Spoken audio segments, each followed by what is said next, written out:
Hey everybody, it's Heather, and today I thought we would do a little bit of a sit and chat.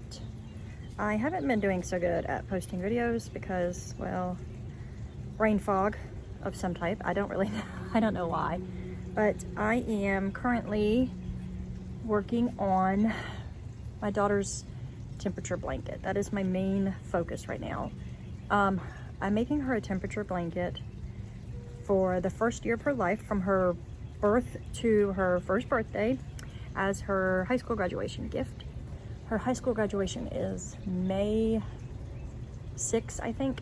So I have like a little over 2 months. No, I have about a month and a half. However, I'm not knitting it like I originally started. I started knitting it like a garter stripe blanket, but I realized I didn't really want to sew in the ends into garter stripe. So I decided to crochet a granny square blanket. So what I'm doing is I am in her color palette choice.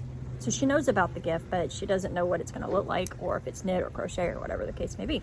So what I'm doing is crocheting granny squares. I'm doing 7 round granny squares.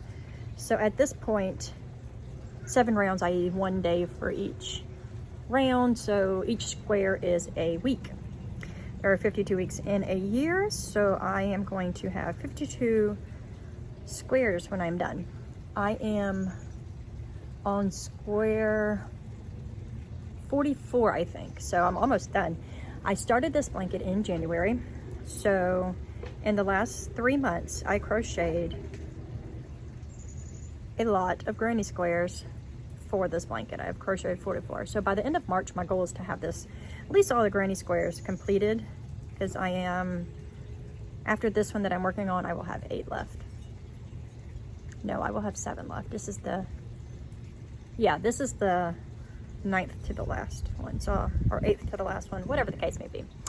However, because it's 52, it won't be divisible into a even stripe pattern. So what I'm going to do, I don't know. I need to come up with 2, that's my dog, he's looking for a toy. I need to come up with 2 extra granny square ideas, and I don't really know what.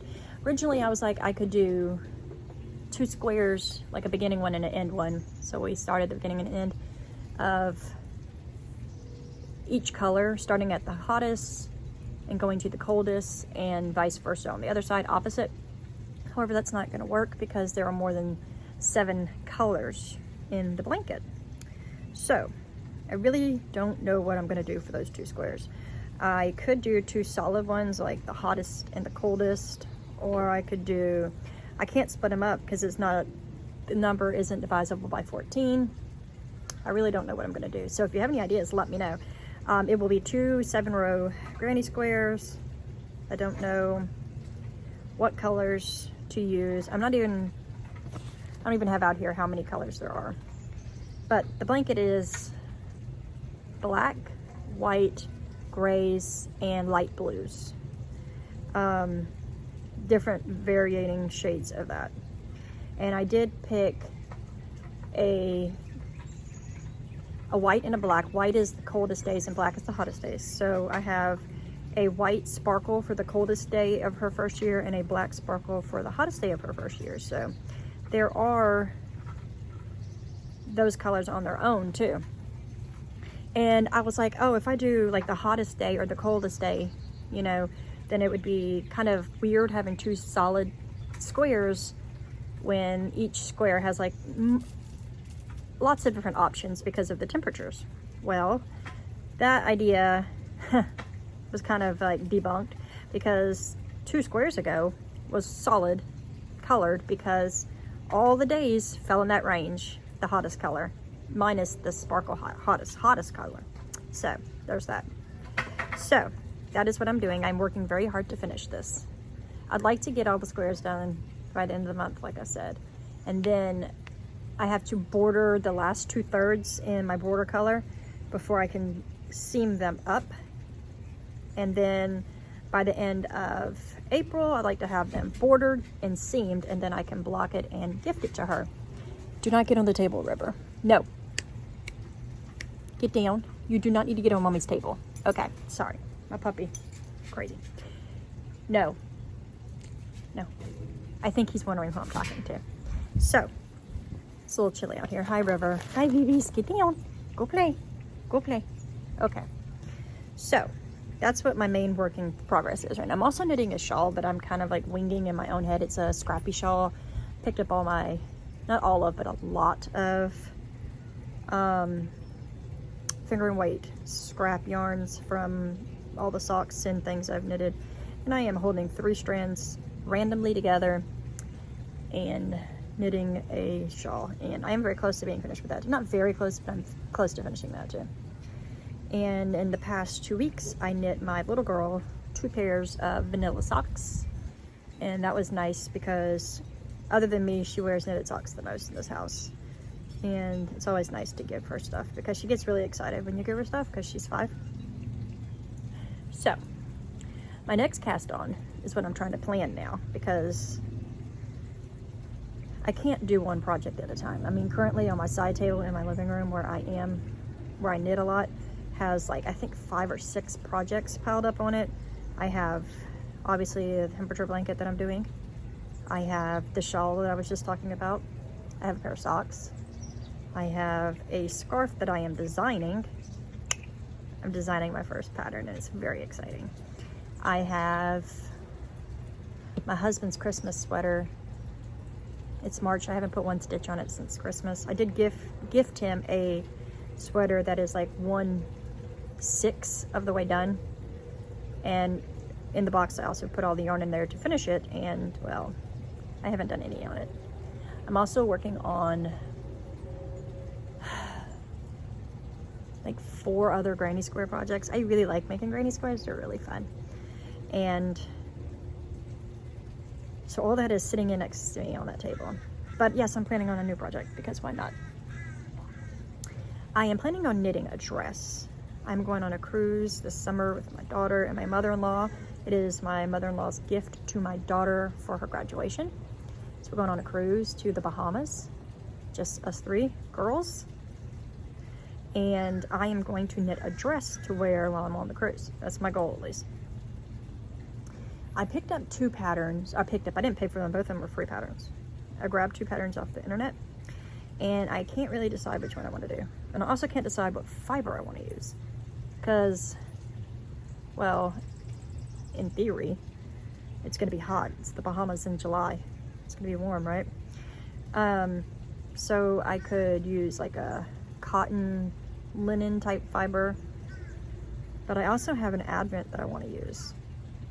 And I thought, wool is, kind of self-regulating. It can't be that hot, right?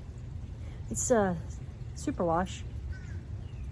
So a superwash finger and weight advent. It is an advent by Pineapple Yarns, who no longer dyes yarn, which is heartbreaking because I love her yarn. It's in this neon fade from like neon orange to neon pink, and all these beautiful tropical like colors in between, like all the different shades of pink and orange and yellow. And I'm like, that would be beautiful to wear while I'm in the Bahamas.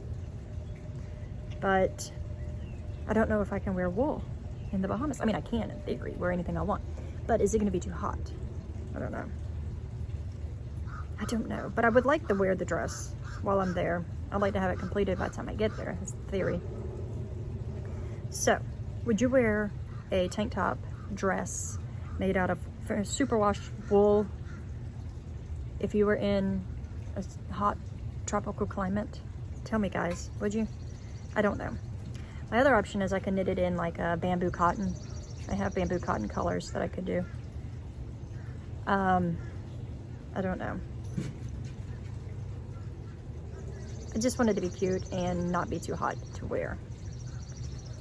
I don't know. I have so many options, I have other advents I could use. I actually have another Pineapple Yarns advent that I could use. I could use both and have like a very tropical color. Because if you know Pineapple Yarns, Marina used to dye very neon colors.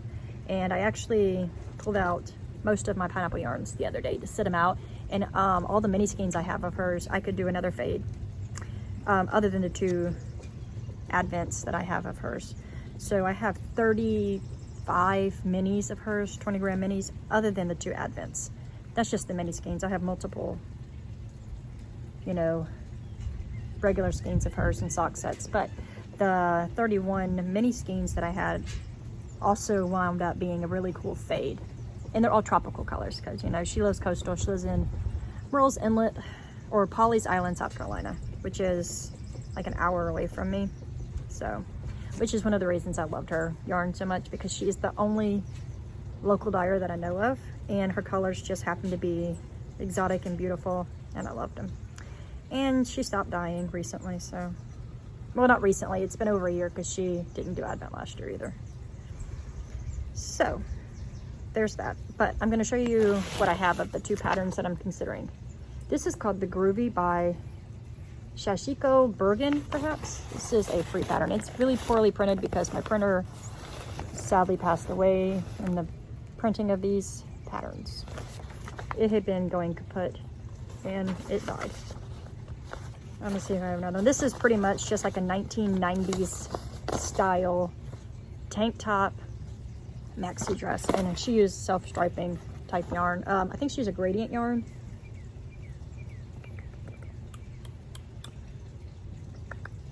Finger and weight yarn. Yeah, I don't know.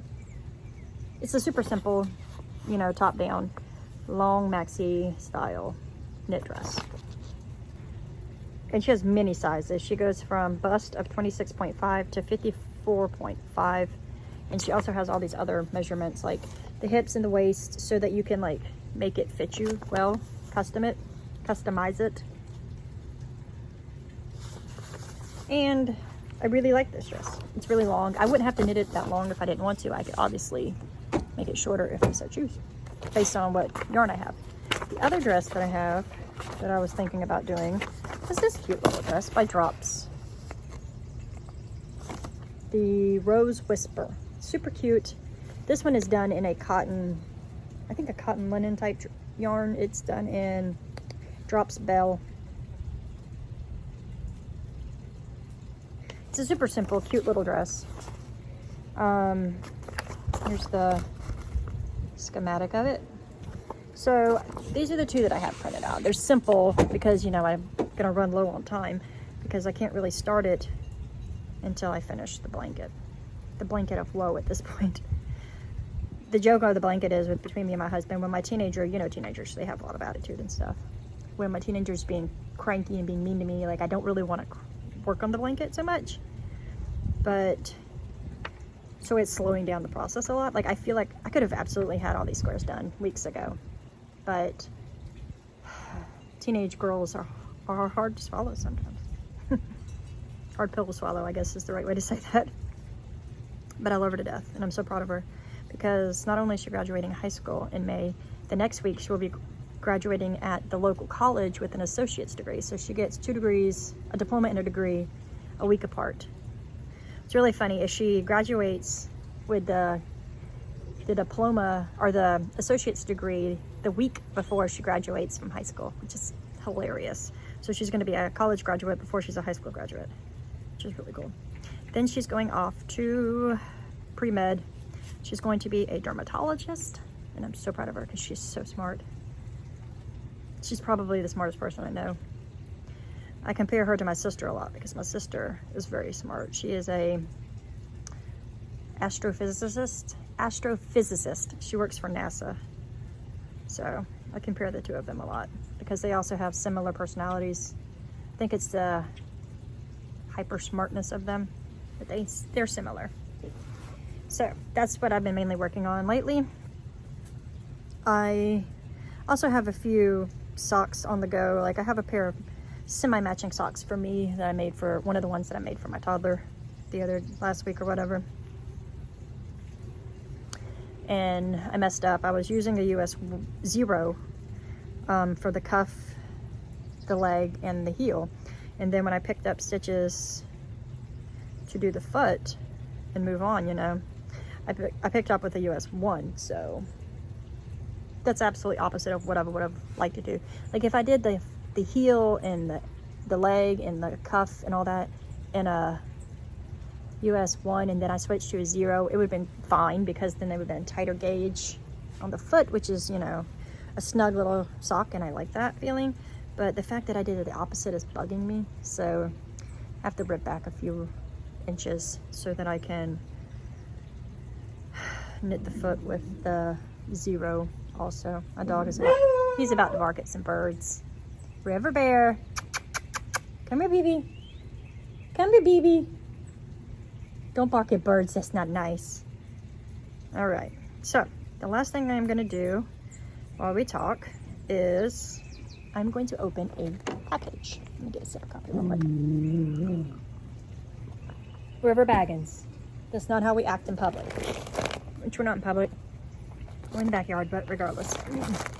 Recently, I was on Instagram and I saw that, what is it? Tiny Human Knits had some blind bag type things of her self-striping yarn and minis, and I went ahead, River, no.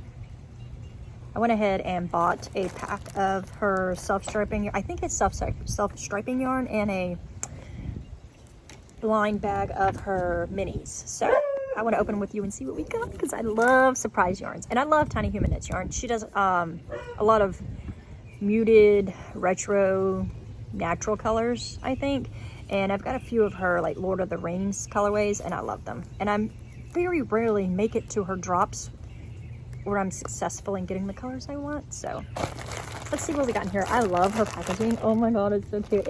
It's a me vibe with these flowers and these colors. Beautiful. So I bought this last week, and she lives in Canada and I live in South Carolina, and it made it here already, and I love that so much.